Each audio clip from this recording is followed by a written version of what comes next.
Алифба Анвара. Буква М. Манара. Минарет. Там, где есть вера, вражды не бывает. Минарет в переводе с арабского означает место возжигания огня. Среди одно-двухэтажных строений минарет был виден издалека. Звук азана, призыва к молитве, слышны далеко-далеко, и даже ночью в темноте виден огонь, разжигаемого на вершине фонаря. Эта высокая стройная башня при мечети всегда была высокой, тонкой точкой местности. Господствовала над ней, выступая одновременно защитой и оберегом.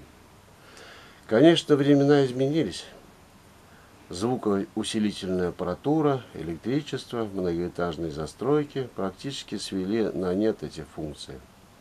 Минареты и по сей день олицетворяют связь между небом и землей, выступая архитектурным воплощением устремленности человека к небу, вознесение молитв, мечтаний, благодарности Созидателю.